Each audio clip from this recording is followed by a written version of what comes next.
things for you, just to give you guys some information on how you can improve your study skills and get ready for exams. And this is probably the earliest that I've done an RA program of this nature, but it's a good thing, because I find that by the time I get over to the residence halls to do them, you know, in previous semesters, everybody's already stressed out. They're looking for shortcuts and all those kind of things. And with y'all just coming back from fall break, the biggest piece of advice I can give you is that you're in a really good position now to get everything ready for your final exams.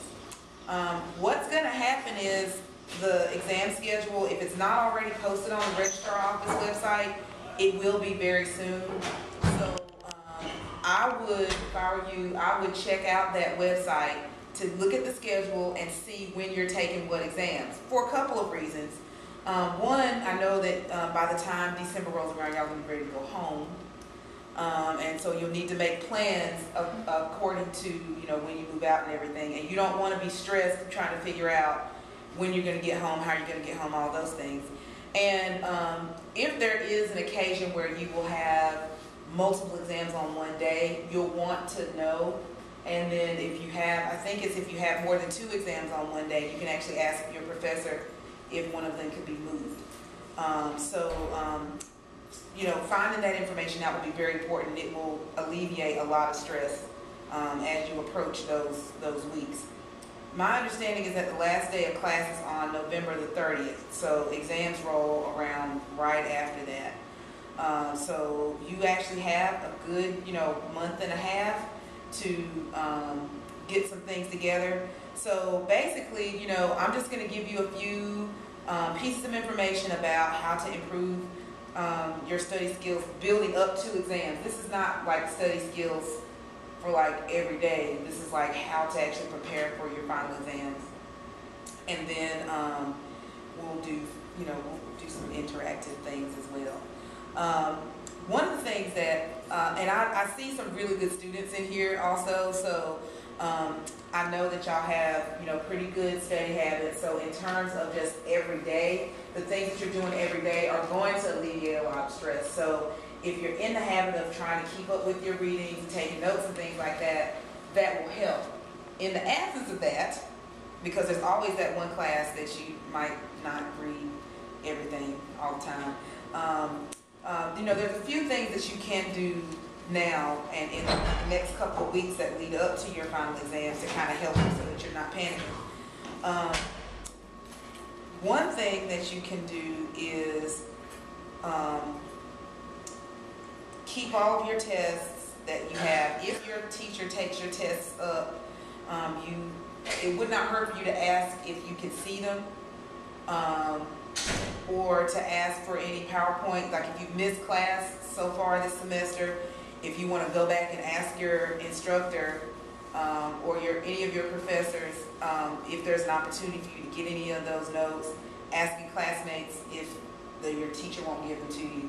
Start doing that now so that you're not going to be the week before, you know, exams trying to scramble and get all of those.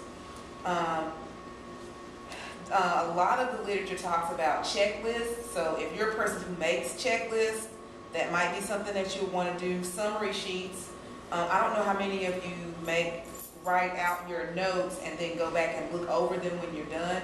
I know a lot of people who actually either rewrite their notes all together, or they might type up their notes just so that and it seems repetitive, but what it does is it just gives you an opportunity to read over the information. And then if you have some pieces that are missing, you can either ask your instructor, ask a classmate for that missing information. And I actually did the type over process as a graduate student, and that worked really well for me. Like I would take notes in class, and then I would take the notes as I started to prepare for exams. I would actually type them up and put them in like a more organized way so that it actually looked like it makes sense when I'm going over and reviewing for my exam. The other thing that I am a big fan of is flashcards. You can either, some classes actually have, I know for a lot of science classes you can actually buy flashcards, and that's fine. You can make them. And in the Student Success Center, we have lots of tools. And one of the things I did bring, in case any of you needed any, was some index cards so that you can make flashcards. And I'm happy to leave them, and you can take any of them that you want. If you don't have enough of them, we have them in the Student Success Center, so you can just come by and see us, and we would be happy to give you some. So I am going to leave some with you. And then, so that's a great way, and you can either use them for yourself, or if you have a study partner, that's certainly something that you can do. But making flashcards, the actual act of making the flashcards is another way to improve just the fact that you're looking at the stuff again. Anytime you can put your eyes on the information, it won't ever hurt you, okay?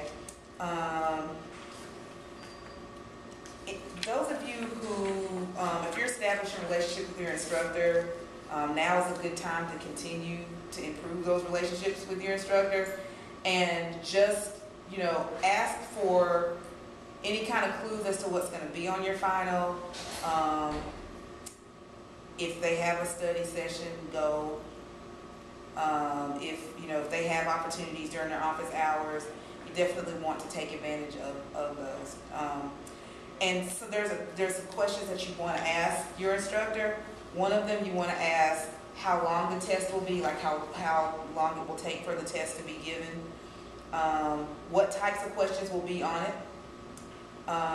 Meaning, is it going to be an essay test? Is it going to be true, false, multiple choice?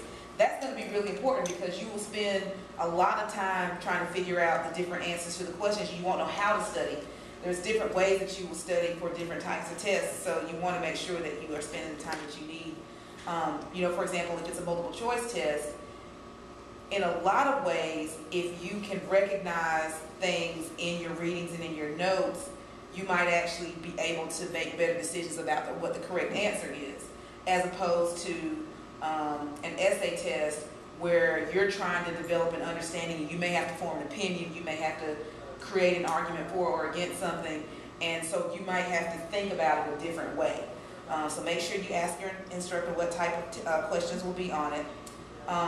Ask if there are particular parts of what you've been doing in class that's going to be focused on. A lot of times your teacher may emphasize something 2 or 3 times, and you're always told, if they say something 3 times, then you write it down. So be mindful of that, and then just clarify with your instructor. Ask your instructor what won't be on the test, and because that's important too, because I know a lot of people come to me when they're complaining about a professor, and they'll say, well, I studied this, and when I got to the test, none of it was on there. So be sure to ask. They may not always answer, but be sure to ask that question, and ask if the test is cumulative, because sometimes you'll take a final exam and it won't be on everything for the whole semester. It might be on just whatever you learned from the last test that you took. And I know a lot of people who have spent a lot of time studying for the whole semester, final, trying to go back and reach back, and it turns out it's only on the last 3 or 4 chapters that they went over, and then they're mad. So make sure you address that with your instructor. What else? In terms of how to prepare yourself mentally and physically, we'll go over a little bit of that later, because we are going to do some kind of stress relief type stuff. Basic stuff like get some sleep. I'm not a proponent of all-nighters. I know that people pull them. I've had to pull them. I've even had to pull them. It's harder to pull an all-nighter in your 30s. So if you happen to be like a graduate student, and trying to pull all-nighters to do stuff, it's not a good idea at all. I'm not saying I'm in my 30s or anything. But you want to make sure that you get some rest, because you don't want to be in your exam doing that. That would be bad. You also don't want to overindulge. I'm not saying you have to spend, I'm not even advocating that you spend every waking minute during your exams studying. You want to keep to a schedule. So like I said, if you find out what your exam schedule is, you make a schedule, and then you continue to do things. If you play video games, maybe you have to cut down the amount of video games that you play. But if it's a way for you to relieve stress, that might be your study break. We will still have Zumba on Wednesday nights before exams. So, I mean, I'm just saying that, you know, you want to be able to do things. You need to be able to eat. If you listen to music, those kinds of things, you want to do it in moderation.